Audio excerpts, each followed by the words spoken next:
Assalamualaikum warahmatullahi wabarakatuh. Saya Muhammad Fauzi dari Majalah Peduli milik Lasidogiri Gus. Ingin ngobrol-ngobrol santai mengenai beberapa hal yang berkenaan dengan Hari Muharram atau Hari Raya Anak Yatim. Apa saja hal yang dianjurkan atau perlu dilakukan dalam meramaikan bulan Muharram? Bismillah, alhamdulillah, salatu wassalamu ala rasulillah, Sayyidina wa maulana Muhammad ibni Abdillah, la hawla wa la quwata illa billah, amma ba'd. Alhamdulillah, sugeng rawuh saking Majalah Peduli yang insyaallah sewotnya mubalaghah. Dan Asyura ini lebih ditekankan bukan malam tapi hari, Yaumu Asyura. Beda dengan malam Jumat atau malam nisfu Sya'ban atau malam-malam yang lain. Di Muharram ini lebih ditekankan harinya, Mas.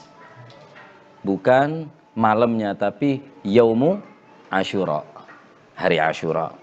Nah, ini adalah sangat identik dengan bulan Muharram karena di bulan Muharram ini ada hari yang sangat istimewa, yaitu tanggal 10 bulan Muharram yang terkenal dengan Asyura.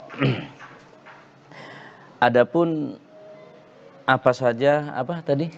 Hal-hal yang dianjurkan. Hal-hal yang dianjurkan untuk meramaikan Asyura. Nah, di hari Asyura, yakni tanggal 10 bulan Muharram, di mana kita dianjurkan meramaikan dengan beribadah. Beribadah tentunya mendekatkan diri kepada Allah Subhanahu wa taala. Di dalam Sahih Bukhari, riwayat dari Abdullah bin Abbas, Nabi sallallahu alaihi wasallam qadiman Nabi al-Madinah.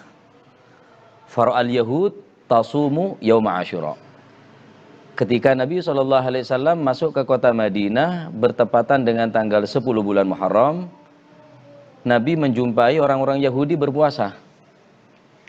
Maka faqala ma hadza? Apa yang kau lakukan, kata Nabi kepada mereka orang Yahudi.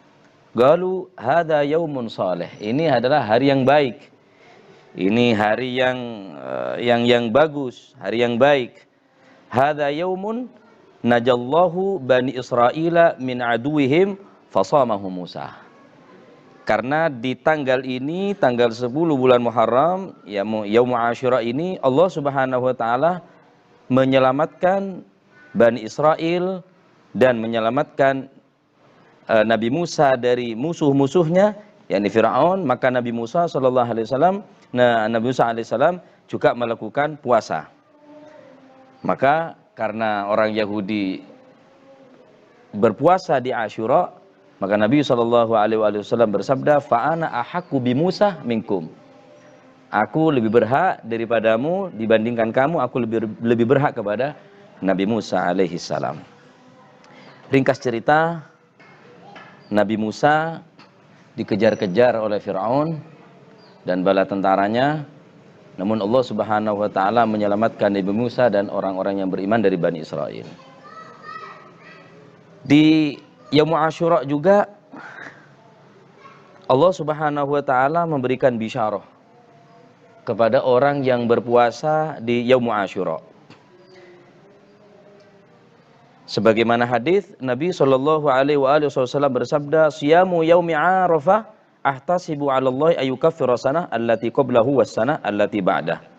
Wa siyamu yaum Asyura ahtasibu 'ala Allah ayyukaffira sanah allati qablah." Diriwayatkan bahwa orang yang berpuasa di bulan Asyura ini, di bulan Muharram tanggal 10 Asyura ini, pahalanya akan mengampuni dosa setahun allati qablahu, yang sebelumnya. Artinya bukan berarti kita bebas melakukan kemaksiatan, akan tetapi ulama berpendapat diampuni dosa sebelum, yakni mereka dijaga tidak akan sampai melakukan dosa besar. Kalaupun dia melakukan dosa kecil, akan gampang diampuni. Itu bagi orang-orang yang berpuasa di Yaum Asyura. Nah, dan Nabi SAW sangat selain di bulan Ramadan berpuasa di Asyura ini, beliau sangat memperhatikan betul. Dalam hadis riwayat Bukhari Rasulullah sallallahu alaihi wasallam, "Ma ra'aitu an-nabiyya sallallahu alaihi wasallam yataharra siyamu yaumi fadluhu ala ghairi illa hadzal yaum, yani yaum Asyura." Nabi tidak pernah menekankan puasa, yakni selain dari bulan Ramadan, yang paling ditekankan ya di Asyura ini. Karena begitu banyak pahala yang dijanjikan oleh Allah Subhanahu wa taala. Jadi kaum muslimin dan para pemirsa dimanapun Anda berada, dan juga para pembaca majalah Peduli dari Sidogiri, mudah-mudahan kita diberikan oleh Allah Subhanahu wa taala taufik hidayah, sehingga kita diberikan kekuatan untuk mengisi di Yaum Asyura ini dengan kegiatan yang baik, tentunya dengan berpuasa di Yaum Asyura. Nah, berikutnya berkenaan dengan ramainya santunan anak yatim. Santunan yatim. Nah, cara untuk menyantuni anak yatim yang baik bagaimana?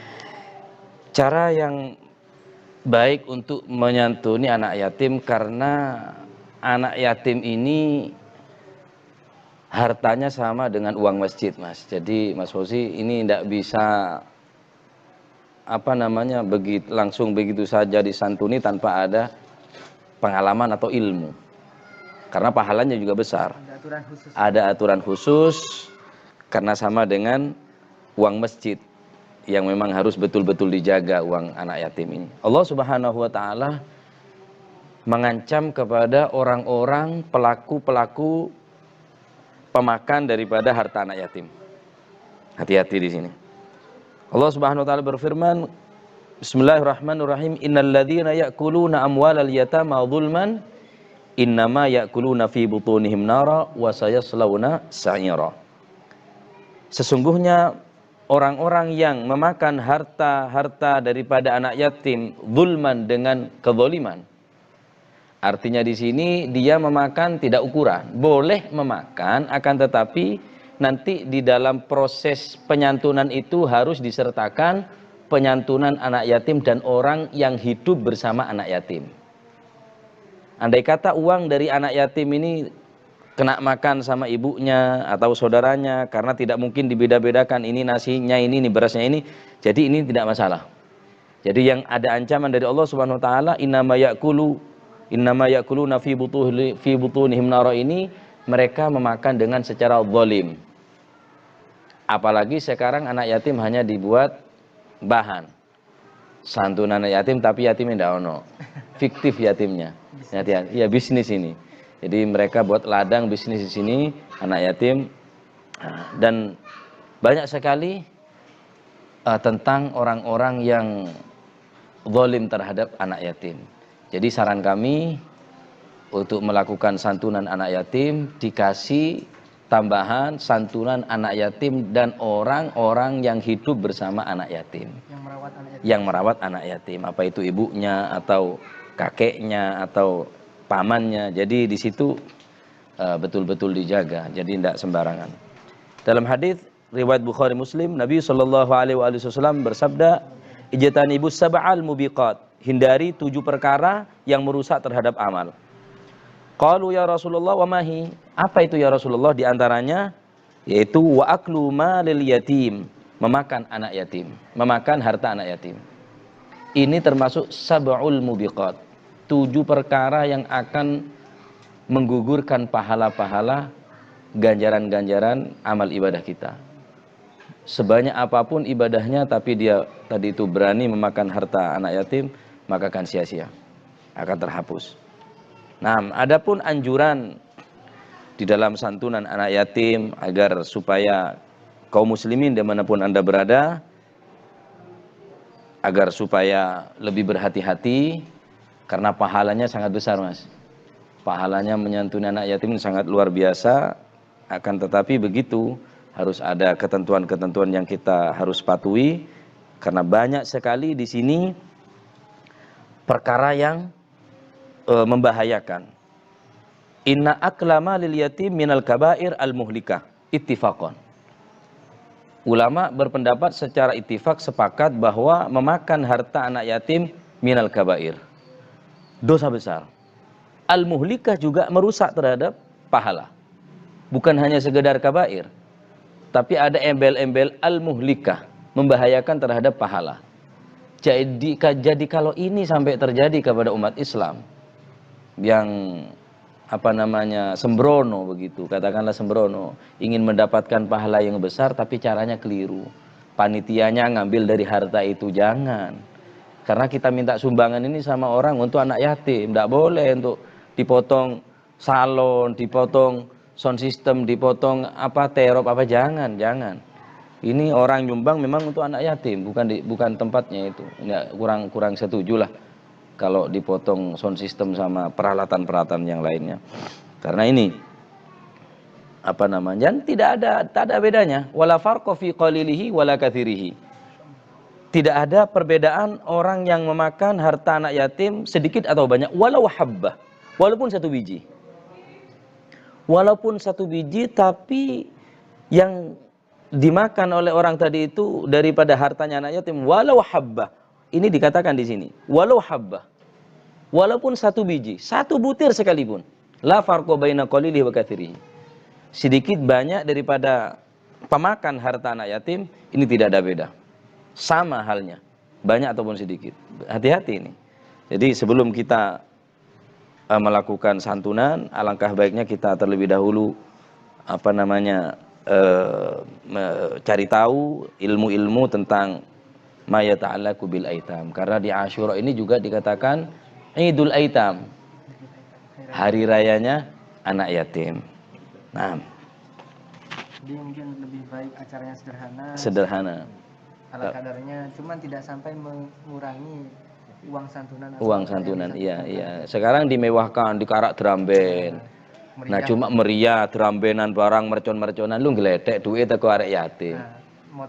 Motong jangan, kasihan. Kalau toh mau, ya jangan ngambil uang ini, tidak masalah. Anda mau menghormati anak yatim, mau Anda naik becak hias atau apapun, pakai drum band, tapi yang jelas ojo banci, Mas. Ya, ojo biduan. Drum band sing mendidik, kisah Rasul apa itu, karena ini untuk anak yatim dan mendidik. Tidak masalah, tapi jangan memotong dari harta anak yatim, bahaya ini.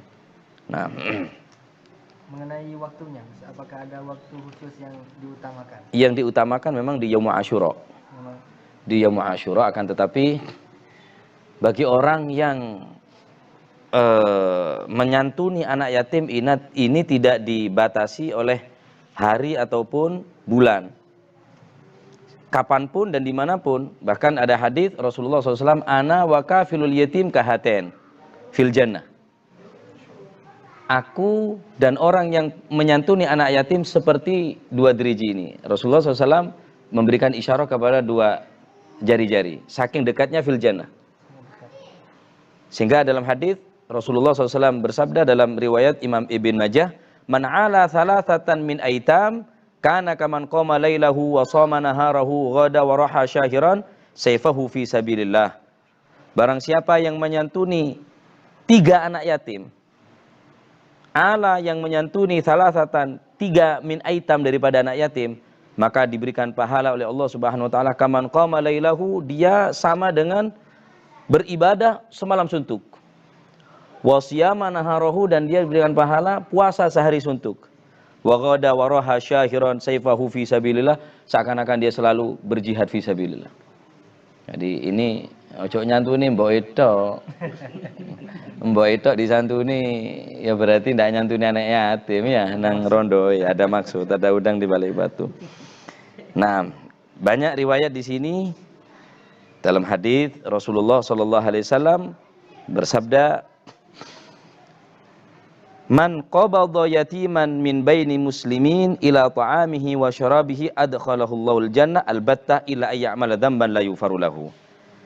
Siapa orang yang menggenggam orang tadi itu yatiman kepada bocah min baini muslimin, yakni di antara umat Islam, menggenggam maksudnya ila ta'amihi wa syarab, dia menanggung kehidupannya. Artinya dalam genggamannya ini makanan dan minumannya, adkhalahu Allahul jannah, Allah Subhanahu wa taala akan memasukkan dia, apapun caranya Allah Subhanahu wa taala, baik dia orang yang jelek ataupun orang yang baik, bahkan orang yang ahli durhaka pun sekalipun, ahli maksiat, dia akan diberikan di akhir umurnya bisa bertobat kepada Allah Subhanahu wa taala. Nanti akan saya ceritakan bagaimana keistimewaan orang-orang yang menyantuni anak yatim. Nah, itu bagaimana kita memberikan motivasi ataupun rangsangan kepada kaum muslimin untuk menjelang bulan Muharram dan Yaum Asyura ini, hari Asyura ini, kami mengajak kaum muslimin dan seluruh ikhwani dimanapun Anda berada untuk menyiapkan diri berpuasa kita di Yaum Asyura dan kita menyantuni anak yatim karena sangat besar pahalanya dan banyak bisyarah di sini, banyak kabar gembira daripada Rasulullah Shallallahu Alaihi Wasallam, orang yang menyantuni anak yatim, apalagi orang tadi itu menanggung dan dia merawat. Ini sebetulnya bagi ibu-ibu yang mempunyai anak yatim kesempatan besar untuk mendapatkan pahala yang besar. Rasulullah SAW bersabda, riwayat dari Ibn Majah, khairu baitin fil muslimin baitun fihi yatimun yuhsanu ilaihi. Sebaik-baik rumah daripada umat Islam bukan rumah yang bertingkat, bukan rumah yang mewah, bukan rumah yang strategis, tapi rumah yang baik adalah fihi yatimun yuhsanu ilaih. Di dalamnya ada anak yatim dan anak yatim tadi itu diperlakukan dengan sebaik-baik mungkin. Bahkan Nabi SAW ketika ditanya, kalau nabi-nabi yang lain ditanya, man anta ya Ibrahim, siapa engkau ya Ibrahim? Allah bertanya kepada Nabi Ibrahim, maka Nabi Ibrahim berkata, menjawab, ana khaliluka ya Rabb, aku orang yang kau cintai. Dikatakan Nabi Musa ditanya, man anta ya Musa? Nabi Musa pun mengatakan, ana najiyuka ya Rabb, aku orang yang diselamatkan dari banjir olehmu ya Rabb. Ketika Nabi Musa ditanya oleh Allah Subhanahu wa taala, man anta ya Musa? Ana kalimuka ya Rabb. Nabi Nuh ditanyakan, man anta ya Nuh? Aku orang, ana najiyuka, aku adalah orang yang engkau selamatkan dari banjir. Wa man anta ya Musa? Siapa engkau wahai Musa? Aku adalah orang yang bisa berbicara secara langsung denganmu ya Rabb. Mereka saling membanggakan diri. Tapi ketika Nabi SAW ditanya, man anta ya Muhammad? Qala anal yatim. Aku adalah yatim. Dan Nabi SAW adalah Abul Aitam, bapaknya anak yatim. Bangga beliau bangga menjadi anak yatim. Jadi ini adalah keistimewaan dari umat Islam dan umatnya Nabi besar Muhammad Sallallahu Alaihi Wasallam. Nah, kemudian berkenaan dengan orang-orang yang merawat anak yatim, apa yang perlu diperhatikan agar cara merawatnya itu benar? Iya. Baik dan benar. Adapun orang yang merawat anak yatim, seperti tadi yang saya katakan, khairu baitin fil muslimin baitun fihi yatim yuhsanu ilaihi wa syarru baitin fil muslimin baitun fihi yatimun yusa'u ilaih. Sebaik-baik yatim, sebaik-baik rumah adalah di rumah tadi itu kalau ada anak yatim dan diperlakukan sebaik-baik mungkin. Dirawat dengan baik. Ini kesempatan bagi ibu-ibu yang merawat anak yatim ataupun pondok-pondok aitam yang menanggung biaya anak yatim. Di situ banyak sekali pahala. Dan sejelek-jelek rumah, wa syarru baitin fil muslimin baitun fihi yatimun yusa'u ilaih. Sejelek-jelek rumah adalah rumah yang di situ ada anak yatim, namun anak yatim diperlakukan dengan tidak baik, apalagi diperbudak. Orang dulu itu memang anak yatim itu mandi, Mas. Ada orang biasanya ludahnya anak yatim, zaman dulu itu saya masih ingat, masih kecil, kalau anak yatim ada orang sakit minta ludah sama anak yatim memang. Nah, iya, untuk berobat, karena luar biasa. Nah, sekarang ini sudah mulai berangsur-angsur punah, sudah tidak lagi peduli tentang anak yatim, dan perlu diketahui untuk berhati-hati tadi itu, jangan sampai harta bendanya dimakan, walaupun sedikit pun jangan. Diperhatikan betul bagaimana nanti mondoknya atau kelanjutannya atau hartanya, ini jangan sampai jatuh kepada orang yang tidak bertanggung jawab harta-harta anak yatim tersebut. Nah, yang terakhir mungkin pesan Kiai untuk kaum muslimin. Nah, di sini dikisahkan ada kisah yang sangat menarik yang berkaitan dengan anak yatim. Dikisahkan anna rajulan al-munhamikina fil fasad mata fi nawahil Basrah. Di kota Basrah saat itu ada orang laki-laki yang mana orang tadi itu munhamik, selalu berlaku yang tidak banyak orang geram kepadanya. Karena dia merusak di desanya dan mengotori di tempatnya. Satu saat dia mati. Dan kebetulan rumahnya di pinggir-pinggiran kota Basrah. Falam tajid imra'atuhu man yu'inuha ala hamli janazati likathrati fiskihi. Lalu kemudian perempuan tadi itu istri daripada si orang laki-laki yang pembuat onar ini tidak menemukan satu orang pun untuk membawa jenazahnya. Bisa kita bayangkan, Mas? Saking buruknya. Saking buruknya. Ada munhamik fil fasad. Dia sudah banyak orang geram dia. Mati ini wis akeh wong seneng. Bila perlu mereka tasyakuran bisa. Mati ini diarep-arep. Nah, si perempuan tidak ada orang satu pun untuk membawa jenazah ini. Likathrati fiskihi, karena saking banyaknya kefasikannya orang tersebut. Wa tujafin nas lahu. Manusia-manusia saat itu, baik tetangganya, kerabatnya, sahabatnya, teman-temannya, semua pada minggir dari orang ini. Tidak menghiraukan, bahkan mati, bahkan katinang di karep-karepmu. Akhirnya fastajarat hammalin yahmilunaha ilal musalla. Kemudian si istri tadi itu menyewa orang hammalin yang pembawa. Biasanya orang yang tukang bawa dia sewa. Tukang panggul. Fama shalla alaihi ahadun. Subhanallah, tidak satupun orang yang mau menyolati orang yang fasik ini. Kayak apa dosanya, wallahu a'lam sudah. Nah, di sini sak jelek-jelek wong sih ada orang yang mungkin mau menyolati.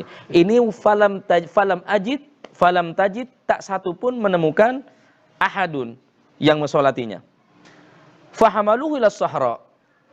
Lalu kemudian diperintahkan oleh si istri, ya sudah kalau memang tidak ada orang yang mau menyolati sudah. Taruh di mana terserah. Mau taruh di jalan silahkan, mau taruh di tepi laut mau terserah. Fahamaluhu ila sahra. Kemudian orang tadi itu dibawa ke Sokhro, tempat yang lapang gitu. Sudah ditaruh di oro-oro gitu, di padang pasir yang tidak ada orang. Lihat fanuhu. Dan kubur di sana sudah, terserah mau dikubur cara apa terserah sudah. Taruh sana kata istrinya. Sudah, tidak ada orang yang mau ini. La subhanallah, wa kana bil gurbi minal maudhi' jabalun fihi rajulun minaz zuhad al-kubar. Subhanallah, bertepatan di tempat orang yang tidak ada yang mau nyolati ini dibuang di satu tempat, ini berdekatan dengan satu gunung, dan di atas gunung itu ada orang yang zahid, yang abid, yang zahid, orang ahli ibadah yang tidak pernah turun sama sekali dari tempat itu. Uzlah di situ. Dia zuhad al-kubar. Rajulun yata'abbad, yataqarrab ilallah wa yata'abbad ilallah. Dia terus beribadah, taqarrub kepada Allah Subhanahu wa ta'ala. Fa nazala dzalika zahid lis-salati alaih. Kemudian tidak ada angin, tidak ada ombak, tidak ada apa. Orang yang beribadah di atas gunung lamanya itu subhanallah seketika itu langsung turun mau menyolati orang ini.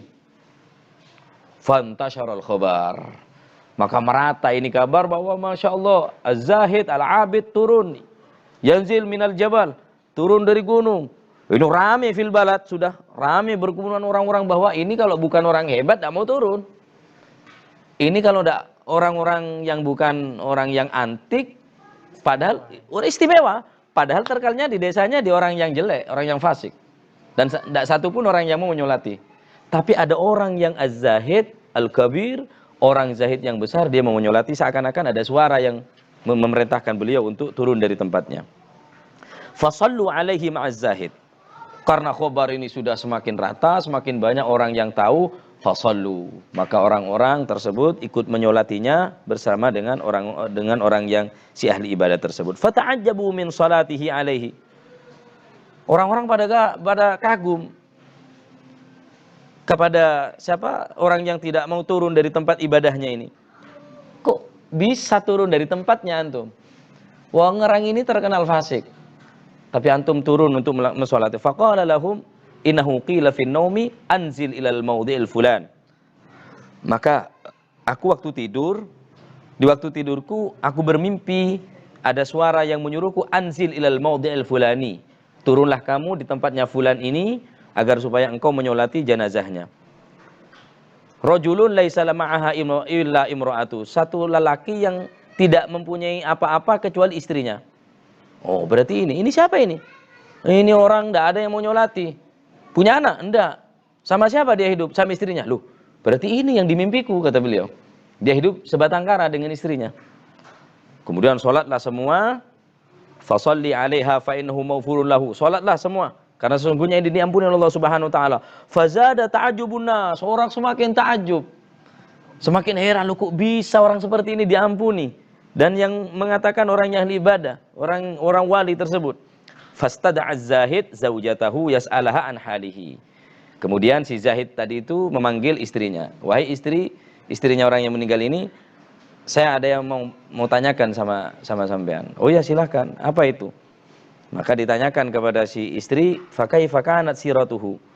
Apa kelakuannya atau perbuatannya selama engkau kumpul dengan suamimu ini apa? Faqalat kana kama sami'ta tulan nahar fil ma'khur mashghulan bi syurbil khamr. Dia tiap hari kiai dia selalu minum khamr. Dia mempunyai apa-apa dia? La ibadah sunnah wala ibadah wajib. Dia tidak mempunyai keistimewaan apa-apa. Dia siang malam syaribul khamr. Dia syarib dia. Faqala unduri hal ya'rudu lahu syai' min af'alil khair. Cobalah sekali lagi. Perhatikan. Masa tidak ada kebaikan sama sekali dari orang ini? Kalau engkau menyaksikan hanya kejelekannya, apa tidak ada kebagusan sedikit pun dari orang ini? Unduri, perhatikan dulu. Qalat, la wallahi. Demi Allah aku tidak menyaksikan kebaikan sama sekali dari suamiku. Illa anahu, cuma begini. Kata si istri tersebut. Kana yufiku kulla yawmin min sakrihi inda salati subuh. Fayubaddilu thiyabahu wa yatawadda'u wa yusalli subha. Thumma ya'udu ila makhurihi. Yashtagli bi syarbihi walawi wa kana la yakhlu. Baituhu min yatimin aw yatimin. Yufaddilu ala waladihi. Wa kana yufiku fi athnai sakri. Fayabki wa yaqulu ilahi ayyu wa ayyu zawiyatin min zawaya jahannama turidu an tamlaha bihadzal khabith yakni nafsahu.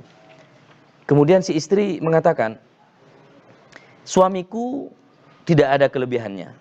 Hanya saja ketika dia sadar, di waktu mabuknya dia sadar, setiap hari dia sholat subuh. Dia berganti pakaian, dia berwudu, wa yusolli subha. Dia pemabuk tapi sholat. Tapi sholat, subuhnya berjamaah. Kadang yang pakai surban tidak jamaah ya. Ya'udu ila makhurihi. Setelah itu, setelah sholat subuh, dia ganti pakaian, dia mandi, sholat subuh, dia kembali lagi. Yastagil bi syurbi, dia mabuk lagi. Walawi dan permainan, judi siang malam sudah. Dia judi, dia mabuk. Wa kana la yakhlu baituhu min yatimin aw yatimin. Cuma dia keistimewaannya kiai, ya syekh, rumahnya tidak pernah sepi dari anak yatim satu atau dua. Bahkan orang ini lebih cinta daripada anaknya, lebih cinta kepada anak yatim. Kalau dia ngasih makan, anaknya setelah anak yatim. Kalau dia kasih baju sama anaknya, belikan anak yatim dulu, baru anaknya. Semuanya apa yang dia punya untuk anaknya diprioritaskan utama adalah anak yatim tersebut. Yufaddilu ala waladihi. Dia lebih mencintai segala-galanya, melebihi kepada anak-anaknya. Dan terus itu berlalu. Waras mabuk maneh, waras mabuk maneh, waras mabuk maneh. Ini bukan berarti kita suruh mabuk, enggak. Namun kita membahas di sini betapa hebatnya anak yatim ini. Karena mereka sesungguhnya betul-betul menginginkan seorang bapak yang ingin dia tadi itu merasa diayomi, ingin masih disayang oleh seorang ayah, namun dia tidak bisa mendapatkan kasih sayang kecuali dari orang-orang yang dermawan, orang-orang yang mau menyantuni anak yatim. Kira-kira itu yang bisa saya sampaikan. Jadi mari kita berbuat baik di Muharram ini, khususnya di Yaum Asyura. Kita berpuasa dengan kita niatkan, tentunya dengan niat Asyura. Kemudian jangan lupa sisihkan rezeki kita untuk anak yatim. Dan alhamdulillah kami setiap Asyura biasanya kami juga mengadakan santunan. Di desa kami juga ada, namun Al-Fakir karena sudah dari dulu ada santunan di daerah Kendang Dukuh dan Jangkang, jadi kita jadikan satu. Nah, untuk yang lainnya insya Allah, kalaupun ada mungkin nanti di luar tanggal itu, tapi tetap di bulan Muharram, tidak masalah. Yang penting oleh ndak dino Asyura, ndak. Nah, setiap hari ndak apa-apa, tapi di bulan Asyura ini lebih ditekankan karena ini adalah hari raya daripada anak yatim. Kira-kira itu, Mas. Nah, Insyaallah cukup dan insya Allah mudah-mudahan bermanfaat dan mudah pertemuan kita ini menjadi pertemuan yang berkah insya Allah. Dan dipertemukan di kesempatan yang lain dalam keadaan yang lebih baik insya Allah. Doakan kami dan kami doakan menjenengan mudah-mudahan terus dakwah, terus khidmah kepada guru, kepada pondok insya Allah semua akan diberikan kelancaran oleh Allah Subhanahu Wa Taala.